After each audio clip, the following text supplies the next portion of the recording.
이런 제로 칼로리 탄산음료 많이 드시나요? 이런 제로 칼로리 탄산음료의 유해성에 대해서 들어보셨을 건데요. 최근에 발암 논란도 있었죠. 어떤 논란이 있고 정말로 문제가 있는 건지 같이 한번 알아보겠습니다.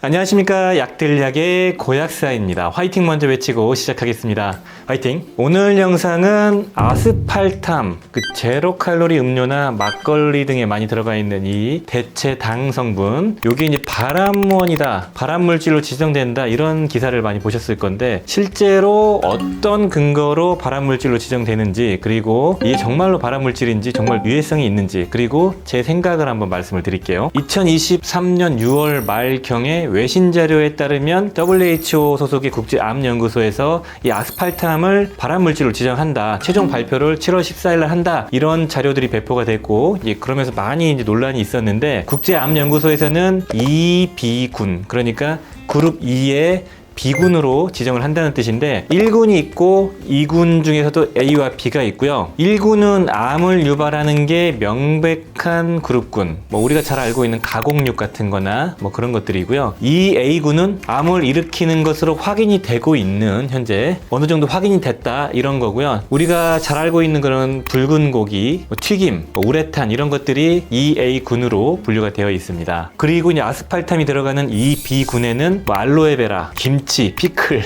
전자파, 가솔린, 이런 것들이 속해 있고요. 암을 일으킬 가능성이 있다라고 추정이 된다. 그러니까 자료가 좀 부족하다, 임상 자료가 부족하고 쥐실험 같은 동물 실험에서는 어느 정도 검증이 된 이런 물질들을 분류를 하고 있습니다. 이 아스팔탐이 발암물질이다, 이런 거에 대한 의견이 좀 분분한 편인데요. 영국 더 오픈 대학 소속의 맥코네이 교수는 WHO에서 이 B군으로 지정했다는 것 자체가 암을 유발한다는 게 그렇게 명백하지 않다, 아직도 연구가 필요하다, 이런 주장을 하고 있고, 영국 식품기준청의 릭 먼포드 주임은 현재 허용된 사용 수준에서는 문제가 없을 거로 판단한다, 이렇게 주장을 하고, 그리고 국제감미료협회의 프랜시스 헌트우드 사무총장은 아스팔탐은 역사상 가장 안전하다고 판단되고 있고 90여 곳의 기관에서 안정성을 테스트했고 문제가 없다라고 했다, 등등등등. 그러니까 안전한 편이다라고 주장하는 사람이 있는데, 이번 연구가 상당히 좀 충격적이었나 봅니다. 그렇다면 아스팔탐은 어떤 원료인가를 좀 간단하게 말씀드릴게요. 아스팔탐은 아미노산 2개를 붙여놓은 인공 감미료입니다. 천연이 아니고 사람이 인위적으로 만든 감미료라는 거고요. 아스파트산과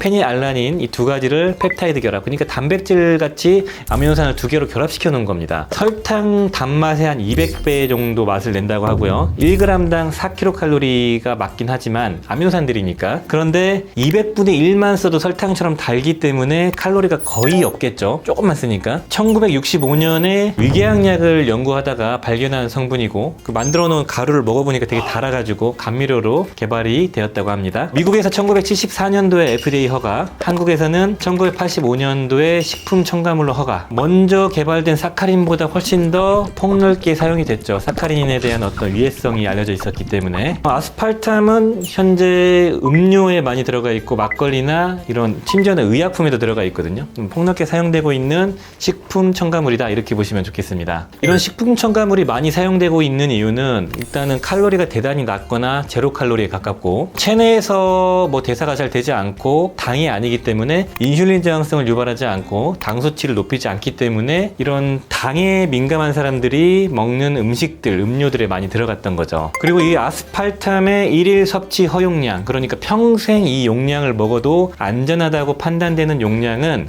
미국 FDA 기준으로는 킬로그램당 50mg은 안전하다고 합니다. 그러니까 60kg 성인 기준으로 하루에 매일 3000mg을 먹어도 안전하다라는 거고, 일반적으로 제로 칼로리 탄산에 한 병에 한 80mg 정도가 들어있다고 합니다. 그러니까 대략적으로 한 30에서 40개 정도를 매일 먹어도 안전하다, 그 정도로 되게 안전한 식품 첨가물이다, 이렇게 보시면 좋겠습니다. 그래서 1일 섭취 허용량이 대단히 높기 때문에 이것보다 훨씬 적게 먹겠죠. 우리가 제로 탄산 음료를 하루에 2-3캔 먹어도 전체 허용량이 이만큼밖에 안 되는 거기 때문에 대단히 안전한데, 도대체 무엇이 문제인가를 봤더니 작년에 발표된 이 프랑스 연구 연구에서 이제 문제점이 드러납니다.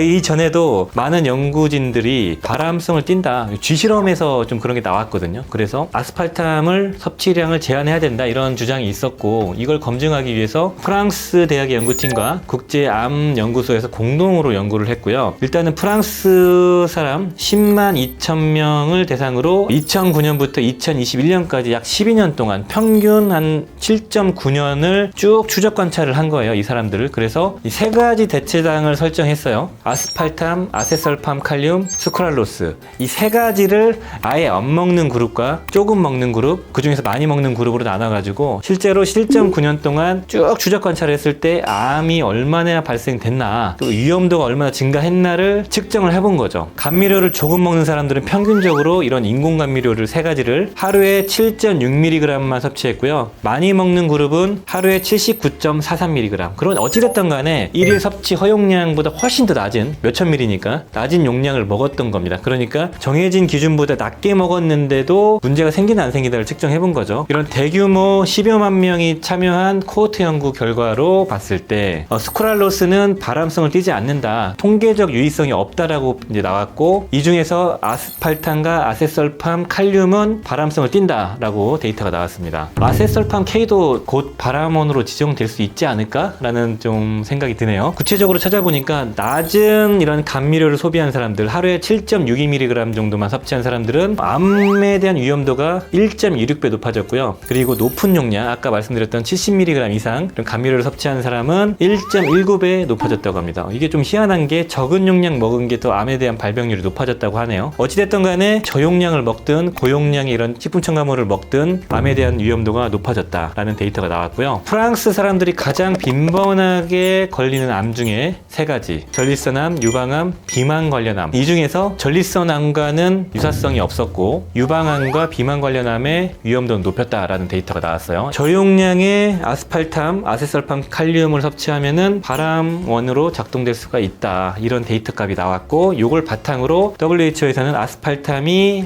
발암 물질이다 라고 이제 규정을 해서 발암군 2B군으로 지정을 하려고 하는 거죠. 그 외에도 아스팔탐은 여러 가지 이슈가 있긴 합니다. 페닐알라닌이 들어가 있기 때문에 페닐케토노증이라는 질환이 있는 사람들은 섭취하면 안 되는 좀 이슈가 있고, 이거 뭐 당연한 거고, 그리고 쥐실험에서 발암원으로 작동된다는 데이터들이 나오고, 그리고 아스팔탐을 섭취하게 되면은 코티졸 농도가 높아지고 이슐린 저항성이 생기면서 장내 항균총이 변화가 된다, 이런 데이터도 있었기 때문에 어찌됐든 간에 이번 연구만으로 이런 문제가 생긴 건 아니다, 그동안에 계속 전문가들이 주장을 해왔다, 검증이 됐다, 어느 정도 이렇게 말씀을 드리고 싶습니다. 우리나라 현재 식약처 입장은 아직까지는 좀 더 지켜본다, 위해성 평가가 정확하게 명백하게 나오면 거기에 대한 가이드를 하겠다라고 얘기를 하고 있습니다. 당연한 거겠죠. 우리나라 식약처에서 연구하는 건 아니고 해외 연구 자료를 바탕으로 우리나라도 미국 FDA를 아마 따라갈 겁니다. 기다리고 있는 거예요. 그렇다면 아스팔탐이 들어가 있는 제품군들을 좀 찾아보니까 우리가 잘 알고 있는 검정색 탄산음료 2개 있잖아요, 대표적인 거. 그 중에 하나에 들어있고요. 그리고 생막걸리류에 다수 들어가 있었습니다. 그리고 중국산 김치에 대부분 들어가 있다고 알려져 있고, 깨물어 먹는 캔디류에도 좀 들어가 있다고 하고, 항생제 우리 그 시럽 있죠, 거기에도 좀 들어가 있다고 하네요, 감미료로. 구체적인 제품은 말씀드릴 수가 없고, 왜냐면 이게 소송 들어올 수가 있어가지고 찾는 방법은 이 식품 정보란을 보시면은 써 있습니다. 첨가물이 뭔가 꼭 확인하고 섭취하시면 될 것 같아요, 찜찜하시면. 그렇다면 요약하면서 제 입장을 말씀드리겠습니다. 지금까지 아스팔탐은 전문가들, 연구진들에 의해서 논란이 많았던 대체당인데요. 한쪽에서는 먹으면 안 된다, 한쪽에서는 뭐 안전하다, 뭐 대립할 수는 있는데, 이번에 코호트 연구가 나오면서 나름 좀 대규모로 진행한 연구에서 어느 정도 위험도가 나왔기 때문에 WHO에서는 발암물질로 지정을 한 것 같고, 그런데 우리가 이거 알아야 될 거는 발암물질 2B군, 여기에 해당되는 발암물질로는 김치, 피클, 전자파 이런 게 있어요. 이런 발암물질이 과연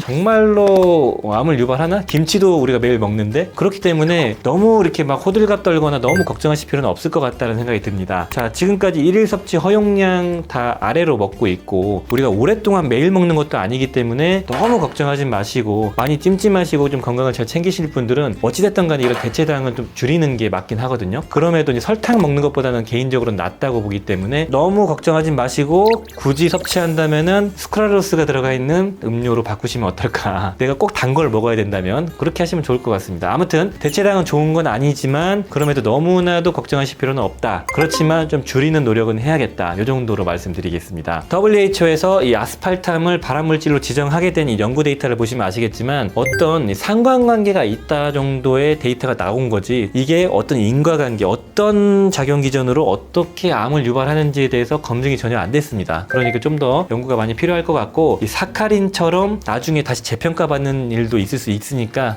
조금 더 좀 지켜보고 너무 우려치 않으셨으면 좋겠습니다. 자, 오늘 영상이 도움이 되셨으면 좋아요, 구독 부탁드리겠습니다. 감사합니다. 빠이요.